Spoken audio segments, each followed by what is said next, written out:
السلام علیکم. Pakistan Broad casting service, ہم لاہور سے بول رہے ہیں. 13 اور 14 اگست سن 47 عیسوی کی درمیانی رات 12 بجے طلوع صبح آزاد.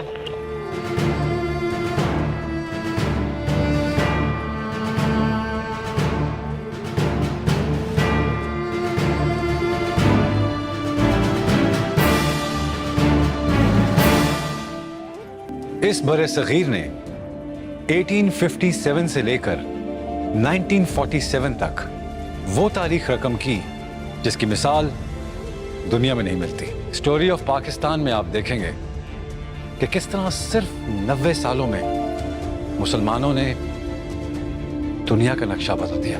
اس لازوال داستان میں کن مسلم رہنماؤں نے اپنا کلیدی کردار ادا کیا، اور جانیں گے وہ چھوٹی چھوٹی کہانیاں جو آج سے پہلے کسی نے نہیں سنی.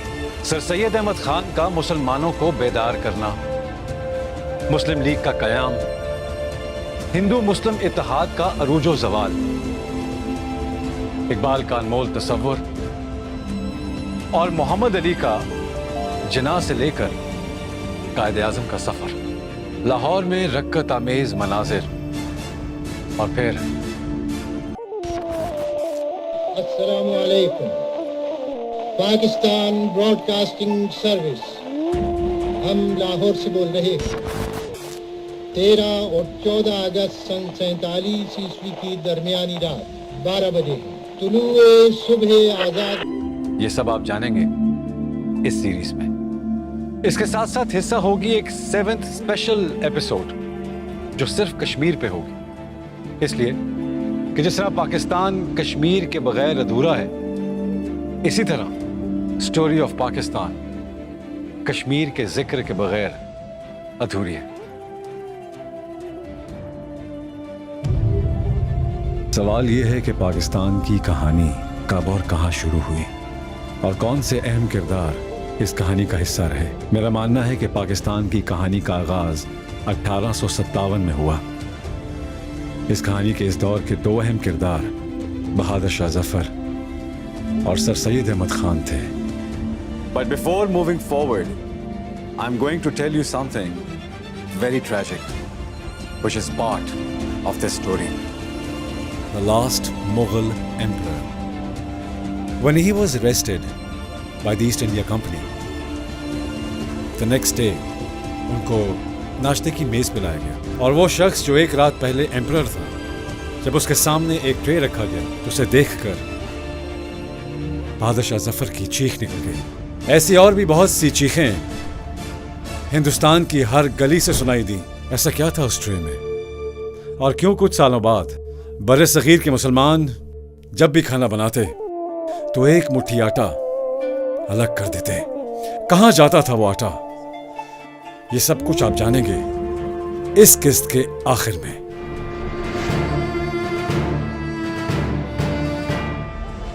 لیکن 57 کے بعد برطانیہ کی حکومت نے براہ راست کنٹرول سنبھال لیا تھا ہندوستان.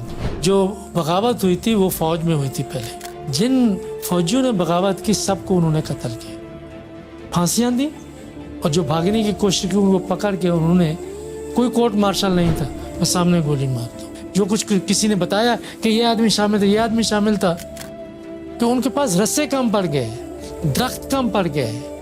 اور ایسی اس وقت کی پینٹنگ موجود ہے جس سے معلوم ہوتا ہے کہ کوئی جگہ ایسی نہیں تھی کہ جہاں پہ لاشیں ٹنگی ہوئی نہ ہوں، اور کئی دن تک وہاں لٹکی رہی. بڑا بربریت کا جو ایک مظاہرہ تھا وہ کیا گیا تاکہ دہشت پھیلے اور آئندہ لوگ انگریز کی حکومت کے خلاف اپنی آواز نہ اٹھا سکیں. So now we know how brutal was British Raj and why Sir Syed Ahmad Khan felt that he has to do something for his fellow Muslims. اگر سر سید احمد خان وہ سب نہ کرتے جو انہوں نے کیا تو آج پاکستان نہ ہو. اچھا، پھر اسی دور میں ہم دیکھتے ہیں کہ سر سید احمد خان مسلمانوں کے لیے ایک روشنی کا مینار نظر آتا ہے.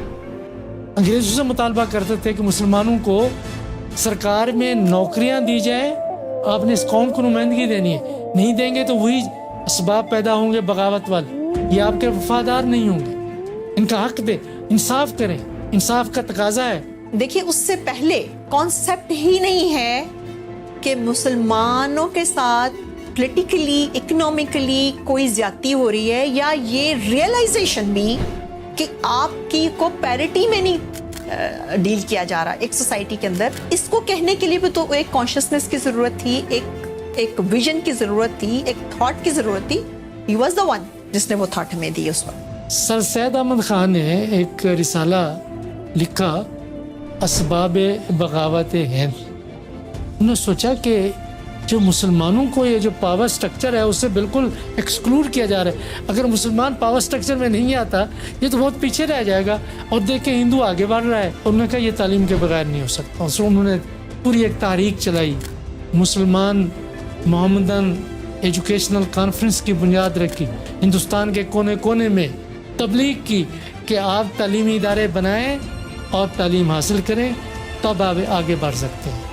میں ہمیشہ یہ سوچتا تھا کہ آل انڈیا کانگریس تو 1885 میں بن گئی تھی، لیکن پھر سر سید مسلمانوں کو سیاست میں آنے سے کیوں روکتے تھے. Now I understand why Sir Syed didn't want Muslims to come in politics, because he wanted them to learn the rule of the game.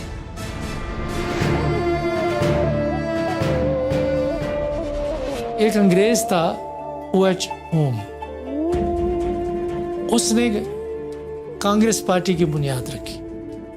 جب اس نے کانگریس پارٹی کی بنیاد رکھی تو سر سید احمد خان نے کہا مسلمانوں کو نہیں نہیں نہیں نہیں اس پارٹی میں نہیں شامل ہونا.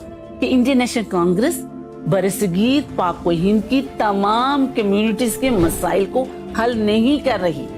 اور یہیں سے سوال یہ ہوتا ہے کہ سر سید احمد خان نے مسلم قوم کو یہ کہا کہ سیاست میں حصہ لینے کی بجائے اپنی تمام تر توجہ جو ہے وہ آپ اپنی تعلیم کی طرف حاصل کریں. مسلم سائنٹیفک سوسائٹی کی بنیاد رکھی. تو مسلم سائنٹیفک سوسائٹی کا مقصد یہ تھا کہ جو مغرب میں سائنس پہ رسالے میگزین ریسرچ ہوتی ہے ان کو اردو میں ٹرانسلیٹ کر کے مسلمانوں میں عام کیا جائے.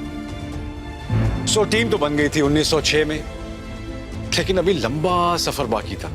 This was the whole movement جس میں بیسیکلی ان کا خیال یہ تھا کہ کس طرح سے آپ اپنی ایک آئیڈینٹی کو ری ایشور کریں، ایک آئیڈینٹی کو ریسٹور کریں اور اپنی جو سبجوگیشن ہے اس کو ختم کریں، اس چیزوں کو ریئلائز کریں and come out of your self isolationism. Partition of Bengal was the deciding factor for Muslims to understand that Congress is not sincere with the Muslims of India.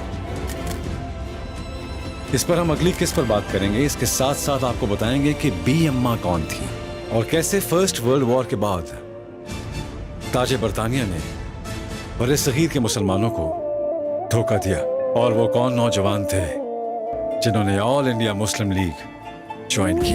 پر جانے سے پہلے ذرا کہانی کے اندر کی وہ کہانی بھی سنتے ہیں جس کا ذکر میں نے شروع میں کیا تھا. جس وقت بہادر شاہ ظفر کو گرفتار کیا گیا تو 3 شہزادے اس وقت موجود تھے. پھر یہ ہوا کہ ناشتے میں آپ جس طرح سے صبح کو انگریز کو ٹرے میں بسکٹ ہے، چائے ہے، ناشتہ رکھ کے دیتے ہیں، تو صبح کے وقت ٹرے میں اوپر کپڑا ڈالا ہوا تھا اور شہزادے اور شہزادیوں کے سر تھے صرف دل دکھانے کے لیے. ان کے خلاف مقدمہ چلایا گیا 5-6 مہینے کے بعد. اب دیکھیں مقدمہ کیا ہے کہ بادشاہ ہے، مالک ہے ہندوستان کا، اس کہہ رہے ہیں اس نے غداری کی ہے. غداری کے مقدمے میں انہوں نے ان کو عمر قید کی سزا دی اور یہ کیا کہ اس کو ملک سے بھی نکال دو، جلا وطن کر دو.